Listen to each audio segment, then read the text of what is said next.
ذلك الكتاب لا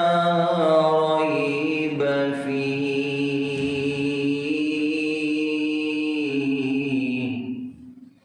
هدى للمتقين. سورہ بقرہ آیت نمبر 2 پہلا سپارہ. پدی آیت کریمہ کی اللہ رب العزت قرآن طرف تا ترغیب بیانے چه قرآن اغا کتاب دے چه دا دا لستلو قابل دے دا دا عمل قابل دے او دا دا کامیابی وڑ کتاب دے. او هغه ترغیب دی انداز کې الله بیانې چې په دې کتاب کې درې عظیم صفتونه دي. یو دا دی هغه صفت چې دا کامل او پوره کتاب دی، یعنی د انسان نه پوره بحث کوي. انسان د راتلونکي زمانې نه نه دی خبر، قرآن پاک کې خبرې چې دا کارونه به کېږي. او دا شان د انسان دا آئندہ کامیابی نه دی خبر، دا ورته بیانې چې کامیابی دی انداز کې ملاوي. انسان د آئندہ هلاکت نه دی خبر، قرآن ورته د آئندہ د هلاکت کندې ښیي چې د دې نه ځان بچ کا. نو دا یو کامل او پوره کتاب دی. دویم ستا ماضیم بیانې چې کومه ستا تېره شوې زمانه ده او هغې کې تا څه کړي دي، نو د هغې درته دا بیان کوي چې هغه دې ښه کړي او که دا دې بد کړي. پاغی افسوس پکار دے او کپاغی اطمینان پکار دے. نو تیر شوی خبریں درتا کئی او آئندم درتا کئی. بیاستا نجی زندگیم بیانی، انفرادی زندگیم بیانی، شخصی زندگی دی بیانی، او داشن اجتماعی و معاشرتی زندگیم دی بیانی. او مخی بدر باندې قبر راځي، هغه زندگی، آخرت زندگی، قبر کې بسې آخرت کې بسې، دا ټول خبرې بیانې. نو دنیا کې داسې یو کتاب نشته دی چې هغه د تیر شوو خبرې هم کوي او آینده خبرې هم کوي او د فلحال خبرې هم کوي. نو یو صفت پکې دی آیات کې دا بیانېږي چې دا کامل کتاب دی، مکمل کتاب دی. او هر هغه څیز چې هغه کاملي هغه انسان ته فایده کامله ورکوي. نو ګوره پکار داري صفتونه الله موږ ته څه لپاره بیانوي؟ د دې دپاره یې بیانوي چې دا څیز خپل کوي او دې سره محبت وکړي او دا خپله زندګي کې راولئ. نو هغه ترغیب دې انداز کې بیانوي چې د قرآن درې صفتونه بیانوي. یو صفت کامل کتاب دی، ذالک الکتاب، دا هغه کامل کتاب دی. د الف لام په معنا د کمال سره دی. دا هغه پوره کتاب دی. نو یو صفت دا شو. دویم صفت لا ریب فیه، شک نشته په دې کتاب کې. بعض وخت یو څیز داسې وي چې هغه ډېره لویه درجه لري، خو دا خبره یقیني نه وي چې څه پته لګي چې دا فایده به پکې وي او که نه وي. نو الله رب العزت وایي دا کامل هم دی او د دې په دې کمال کې څه شک هم نشته. ځکه زمونږ دپاره خو څومره زمانې په دې قرآن باندې د مسلمانانو تېرې شوي چې هغوی پرې عمل کړی دی، هغوی ورسره مینه محبت کړی، الله دنیا او آخرت کې سرخورو کړي دي. نو بعض وخت یو یونیورسټي یو سکول ښیي خو بیا سړی وایي چې یار دا به اوس ښیي او که نه. نو الله رب العزت وایي لا ریب فیه، کمال والی کتاب ہے اور اس کے کمال میں کوئی شک بھی نہیں. شک پکې شرط ہونے کی. دریم صفت هدى للمتقین، ہدایت ورکون کے کتاب دے متقین ہوتا. چې کوم انسان دا غواړي چې زه په سمه لار شم، نو بس دا کتاب هغوی دپاره یو لوی مشعله او یو لوی دستور زندگی. او چې کوم انسان یې نه غواړي د سره هغه ته نه ښیي، وایي ځه په مخه دی ښه، چې کوم طرف ته ځې ځه، سمه لار درته ښیم یعنې فایده دې هغه انسان ته حاصلېږي چې هغه متقي د نور لپاره هدایت دی خو هغوی دې نه حاصلوي بس نو ورکړي تا ته اوبو ګیلاس پروت دی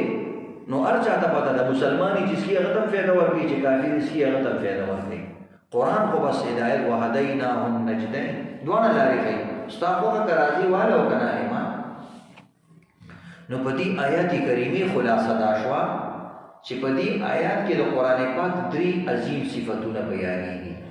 یو دا چې دا د کمال کتاب دی دویم دا چې دا بېشک لاریب کتاب دی دریم دا د هدایت دی کې عام او تام هدایت پروت دی نو د دې وجې نه مطلب د دې صفتونو څه شو مطلب یې دا شو چې دا کتاب تاسو خپل کوي د دې تلاوت هم فایده لري د دې ترجمه هم فایده لري د دې تفسیر هم فایده لري دا کور دا نظر کې اوستل هم فایده لري دې ته کتل هم فایده لري او په دې باندې زندگی را اوستل هغه عظیم الشان داخلت چې څومره زندگی ده هغه ټوله په دې باندې بنا ده نو دا 3 صفاتونه دي ذالک الکتاب دا هغه ناشنا کتاب دی یا دا هغه کامل کتاب دی اول صفت الکتاب دا کتاب په خپل د قرآن پاک نوم هم دی او دې ته کتاب هم وایي او دا د دې نوم هم دی کتاب لفظ په قرآن پاک کې 319 پیرې راغلی دی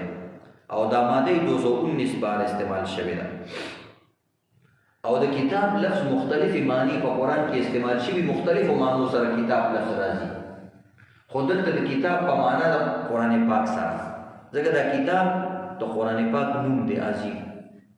نو چې کله کتاب یاد شي نو د لوی کتاب قرآن پاک دی دا ته مراد شي نو یا ته مراد قرآن پاک دی دا قرآن پاک او کتاب په معنی مکتوب لیکلی شوی شی لیکلی شوی سیز کتاب چې د کتابت شوی نو په لوح محفوظ کې د دې کتابت شوی دی او یا په مخکینی کتابونو کې هم دا لیکلی شوی دی تورات او انجیل کې نو ځکه دې ته کتاب وایي ذالک الکتاب دې ذالک باندې یو اشکال شان راځي چې عربی ژبه کې نږدې اشارې لپاره هاذا او هذه استعمالېږي هذه یا هاذا او د لرې څیز لپاره کېږي ذالک نو ذالک خو د لرې اشارې لپاره راځي او قرآن خدا دې نږدې تا سره پروت دی پکار دی چې دا ویل الف لام میم هاذا الکتاب نو دا ذالک ویل هغه کتاب هغه کوم کتاب موږ هغه کتاب چې په لوح محفوظ کې لیکل شوی یا هغه کتاب د دې کتاب تذکرہ د ابتدایي صورت دغه دي مدني صورتونو کې ابتدایي صورتونه دي نو خلکو ته وایي چې دا هغه کتاب چې په تورات کې تذکری شوی هغه کتاب دا هغه کتاب دی او یا کله اسم اشاره دا ذالک په معنا د نږدې سره راځي یو بل په ځای استعمالي یا درېم یو عجیبه خبره ده څلورم چې کله انسان بعید څیز ته اشاره کوي نو دا بعد په دوه قسمه دی یو ته لرېوالی ویل کېږي د زمانې او د مکان یو شی چې لرې وي داسې مکان یې لرې وي یا یې زمانه لرې شي موږ پلانې سړی چې پخوا تېر شوی د دې لپاره دې ته لرې ویلی کېږي یو بعد رتبي وي د یو څیز مرتبه ډېره اوچته وي نو خلک وایي دا پلانې شی نه دی دا خو هغه عجیبه شی دی حالانکې څیز مخامخ پروت وي نو دې ته ویل کېږي بعد رتبي د رتبه چې د انسان لرې وي د هغې لپاره هم ذالک لفظ استعمالېږي نو معنا به د دې راشي ذالک الکتاب دا هغه عجیبه رتبې والا کتاب دی دا د لرې صیغه ولا ځکه استعمال کړه چې د دې هغه رتبه درته وښیي ذالک دا هغه عجیبه کتاب دی څومره وایي هغې د ستا ذهن نه راځي چې څومره لرې دی د دې رتبه نو چونکې د دې رتبه ډېره لرې ده ستا د ذهن نه ستا د سوچ نه ستا د تصور نه نو دې وجې نه یې صیغه وله د لرې راوسته ځکه چې د دې رتبه ډېره لرې ده ستا دماغ ورته نه رسي چې څومره عجیبه ده او ولې به نه وي چې د رب کتاب دی او موږ مخلوق او هغه خالق چې نسبت خاک را به عالم پاک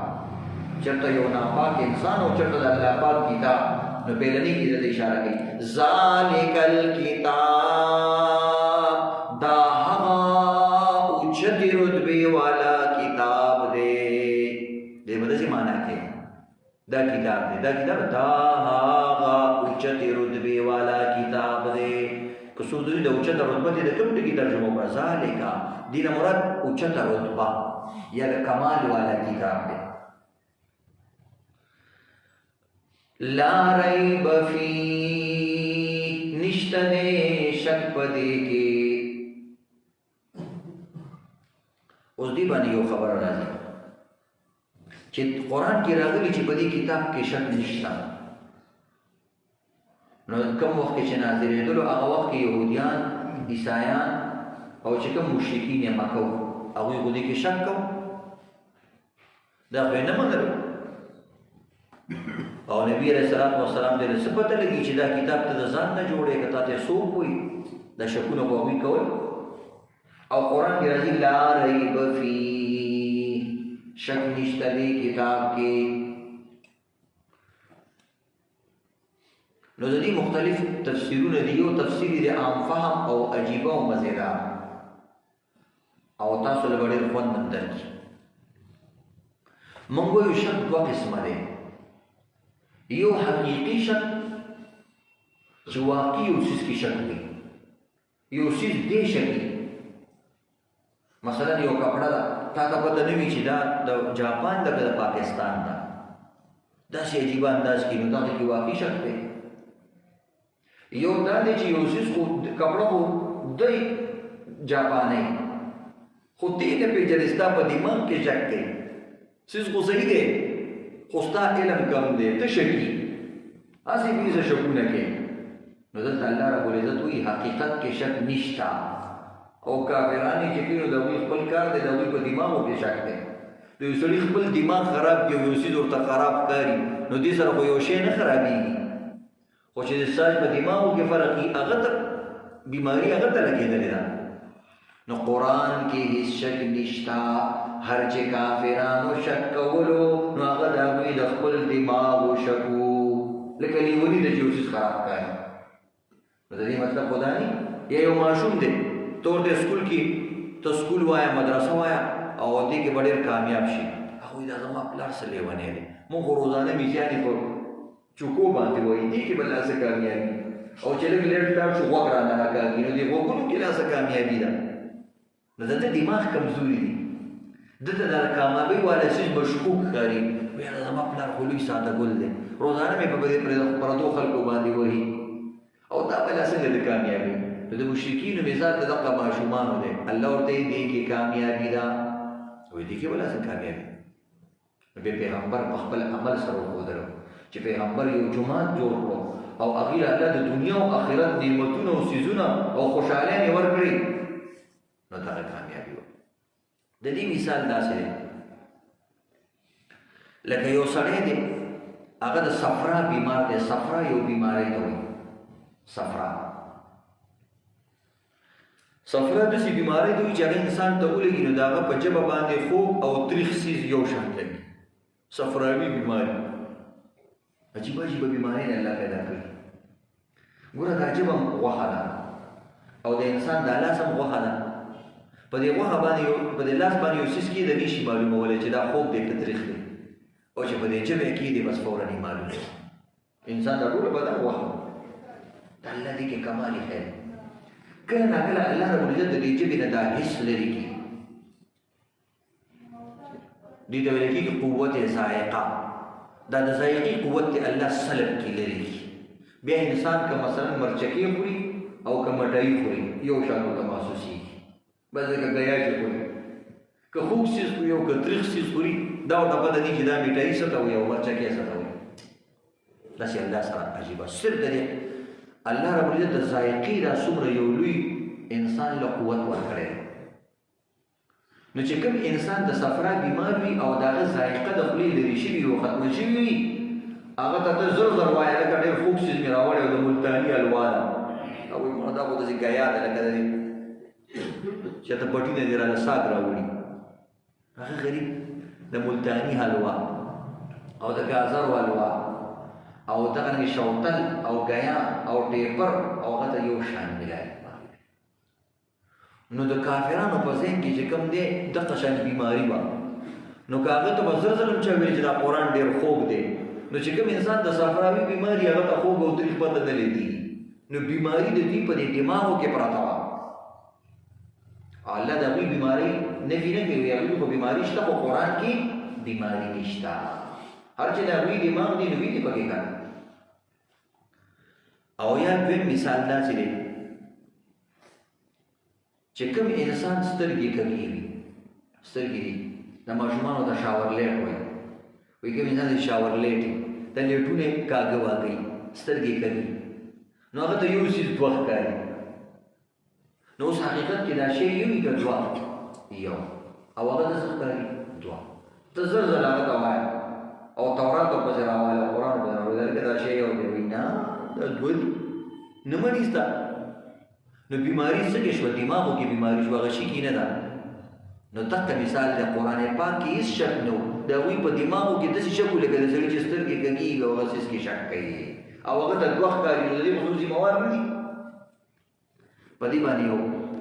یو تفسیر کې یو لطیفه هم لیکلی چې یو ځل یو استاد و هغه یو شاګرد ته وویل چې زما دفتر کې او کمره کې د ټوخي بوتل یا یو دوایي بوتل دی پروت دی هغه راوړه یو د هغه سترګې کږې وي چې کله هغه لاړې دفتر ته کمرې ته نو هغه ته یو بوتل دوه ښکاره کېده نو هغه واپس راغلی استاد ته ویل استاد جي هلته خو دوه بوتلې پرتې دي کوم دل راوړم او دواړه نیله بوتلې دي یا سرې بوتلې استاد ته ویل بچیا ټیم نشته او دماغ مه خرابوه ټول سبقونه ویل دي په سر درد دی خو بس یو بوتل دی ورشه راوړه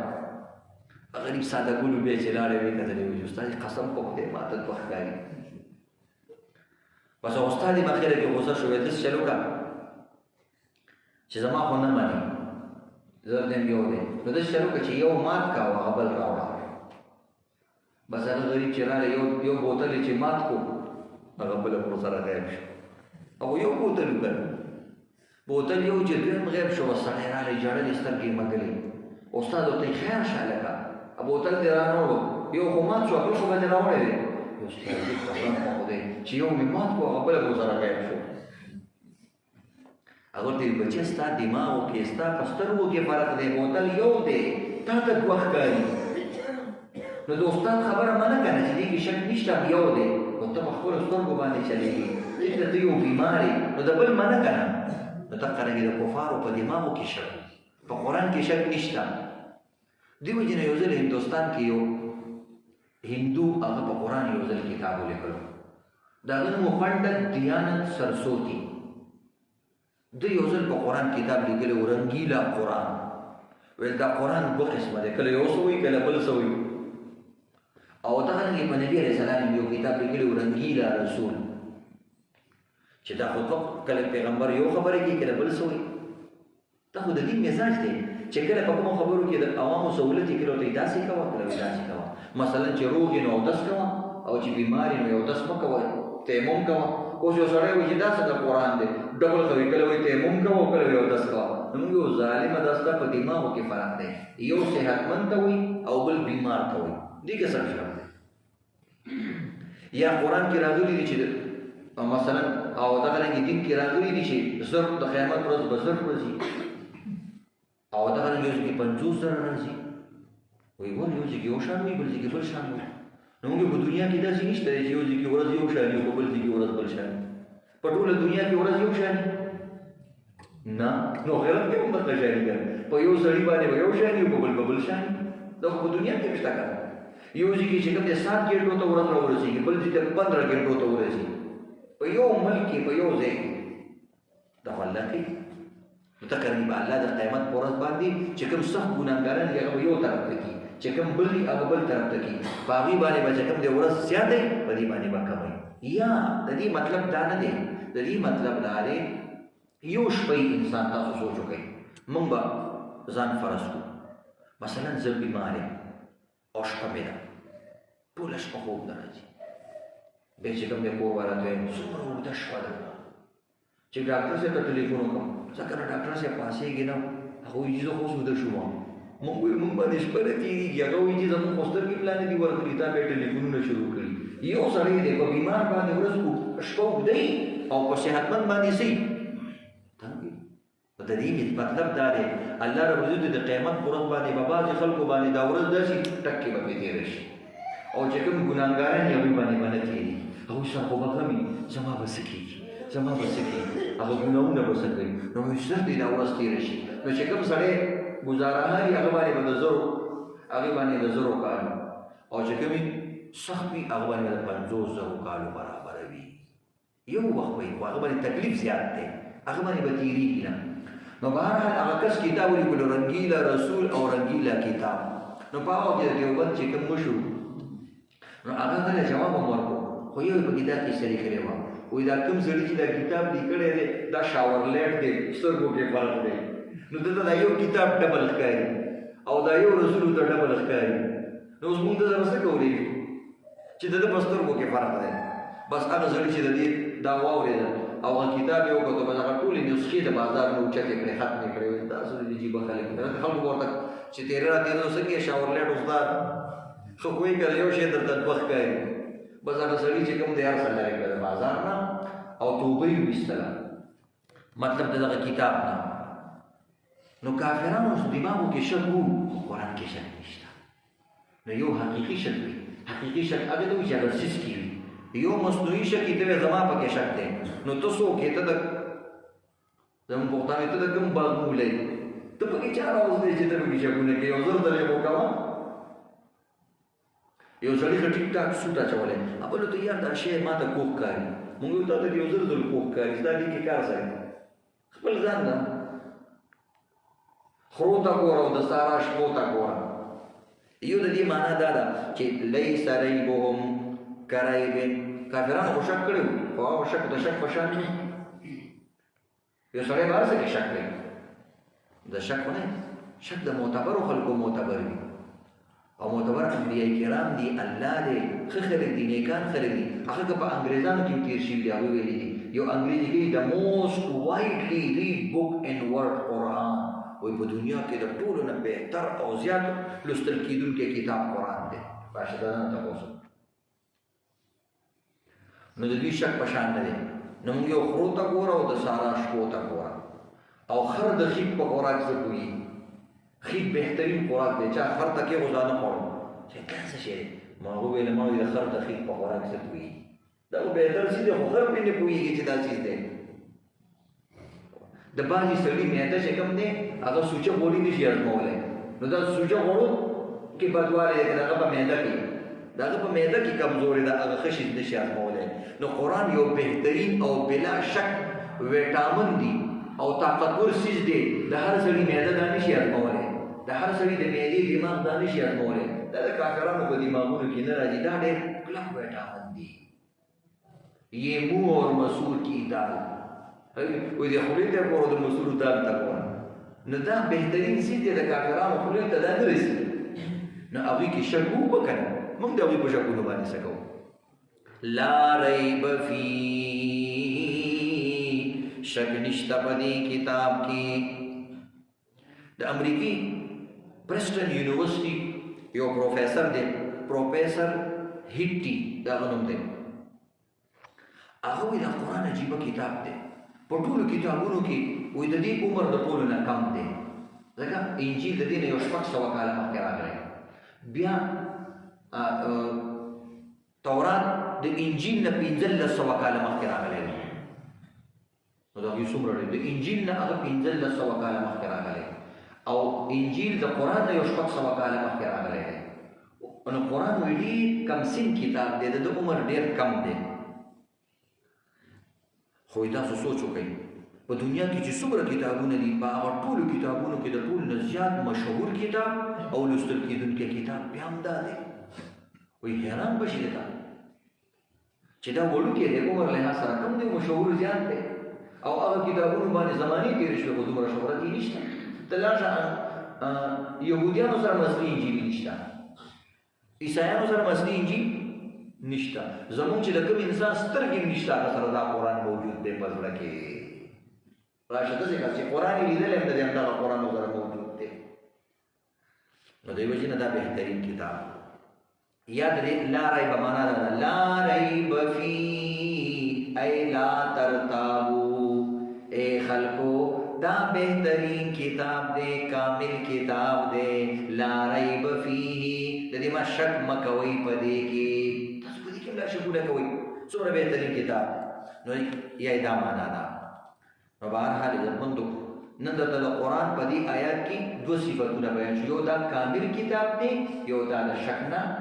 مبرع او پاک کتاب دے. یو ځل به ترجمه وړي الف لام میم اللہ خپویگی پا مراد دی الفاظو ذالک الکتاب دا حقا کامل کتاب دے لا ریب فی چی نشت دے شک فی پدی کی.